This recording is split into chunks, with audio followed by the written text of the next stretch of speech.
महाराष्ट्र नवनिर्माण सेना के कार्यकर्ता अब गुजराती साइन बोर्ड के पीछे पड़ गए हैं। मुंबई अहमदाबाद हाईवे के होटल्स में लगे गुजरात साइन बोर्ड उन्होंने तोड़ डाले। एमएनएस के कार्यकर्ताओं ने साइन बोर्ड तोड़कर मराठी साइन बोर्ड लगाने को कहा। तोड़फोड़ के डर से कई कारोबारी गुजराती साइन बोर्ड्स को काले कपड़े से ढक रहे हैं। तो ये ताजा मामला सामने आया है महाराष्ट्र से, जहां पर होटल्स पे लगे गुजराती साइन बोर्ड्स को हटाने की बात कही गई और एमएनएस कार्यकर्ताओं ने साइन बोर्ड तोड़ दिए।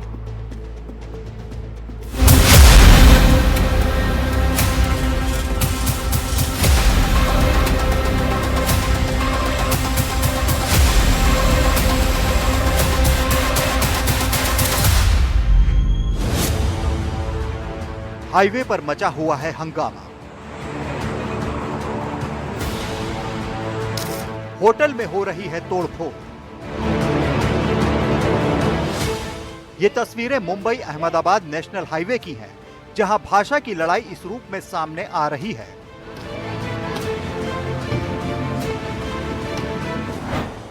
ये बोर्ड, बैनर, पोस्टर तोड़ने वाले लोग एमएनएस के कार्यकर्ता हैं और इनके निशाने पर हैं गुजराती में लिखे बोर्ड। जरा देखिए ये कैसे हुड़दंग मचाए हुए हैं। राज ठाकरे की एमएनएस के कार्यकर्ता अब नेशनल हाईवे पर गुजराती बोर्ड तोड़कर मराठी बोर्ड लगाने की मांग कर रहे हैं। इन लोगों ने हालोली गांव के पास कैलाश सरोवर होटल का बोर्ड तोड़ दिया और मांग की कि मराठी बोर्ड लगाए जाएं। आपको बता दें कि घोड़बंदर से अक्षर तक मुंबई अहमदाबाद राष्ट्रीय राजमार्ग पर कुछ होटलों के बोर्ड गुजराती में हैं, जिन्हें एमएनएस के ये कार्यकर्ता तोड़ने पर आमादा हैं। यांनी फक्त एक आदेश दिला की अहमदाबाद हायवेला या गुजराती पाट्या दिसत आहेत त्या ताबडतोब खाली उतरल्या पाहिजेत। हालात ये है कि मुंबई अहमदाबाद राष्ट्रीय राजमार्ग पर कुछ होटल व्यवसायी गुजराती बोर्डों को काला कपड़ा लगाकर ढक रहे हैं, ताकि उनके होटल में एमएनएस कार्यकर्ता उत्पात मचाने न पहुंच जाएं। एमएनएस के कार्यकर्ताओं ने हाल ही में मुंबई समेत महाराष्ट्र के कुछ दूसरे हिस्सों में हिंदी बोलने के विरोध में कुछ लोगों को पीटा, थप्पड़ और घूंसे मारे, महिला से बदतमीजी की। अब हिंदी के साथ साथ गुजराती का भी विरोध हो रहा है। हाईवे के होटलों में तोड़फोड़ की जा रही है, लेकिन सवाल ये कि इन्हें ये तोड़फोड़ का अधिकार किसने दिया? इन पर कड़ी कानूनी कार्रवाई कब होगी? Bureau report, NDTV India. और अब आपको एमएनएस की गुंडागर्दी की कुछ तस्वीरें दिखाते हैं। आपको दिखाते हैं कि कहीं महिला से बहस हो रही है तो कहीं थप्पड़ों की बारिश चल रही है।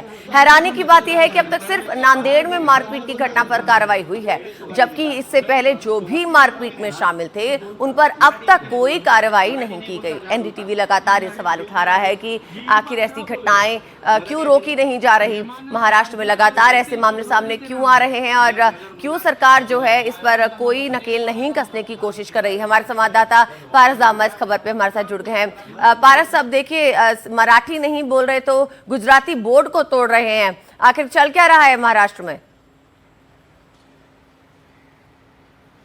जी बिल्कुल, ऐसी कई घटनाएं पिछले कुछ एक महीने में सामने आई हैं। करीब आधा दर्जन ऐसी घटनाएं जो हैं सामने आई हैं, जहां पर एमएनएस कार्यकर्ताओं द्वारा जो मराठी भाषी नहीं है उन पर नकेल कसने की कोशिश की गई है। उनको ये कहा जा रहा है कि आप अगर मराठी नहीं बोलेंगे तो उनके साथ मारपीट की वारदातें जो हैं वो सामने आई हैं। और ये ऐसा पहला मौका नहीं है। ये शुरुआत मीरा रोड से हुई, जहाँ पर एक दुकानदार ने मराठी बोलने से मना किया था और उसके बाद लगातार ऐसे मामले जो है मुंबई और महाराष्ट्र के अलग अलग हिस्सों से सामने आ रहे हैं। मुंबई अहमदाबाद हाईवे पर भी लगातार ऐसे मामले जो हैं देखे जा रहे हैं, जहां पर एमएनएस कार्यकर्ता उन होटलों में तोड़फोड़ कर रहे हैं, उन होटलों के बोर्ड को हटा रहे हैं जहां पर गुजराती में लिखा है। अब इसमें एक चीज़ बेहद महत्वपूर्ण है, क्योंकि अगर आप मुंबई में हो तो मुंबई में मराठी में आपकी दुकान का नाम या आपके कार्यालय का नाम लिखना अनिवार्य है। ये बीएमसी और सरकार की तरफ से अनिवार्य किया गया है। ऐसे में जो मुंबई गुजरात हाईवे है वहां पर अभी भी कुछ ऐसी जगह हैं जहां पर मराठी साइन बोर्ड नहीं है। तो ये भी एक कारण हो सकता है जिसकी वजह से महाराष्ट्र नवनिर्माण सेना के लोग जो हैं वो इस तरीके के साइन बोर्ड्स को लेकर बेहद ज़्यादा गुस्से में हैं।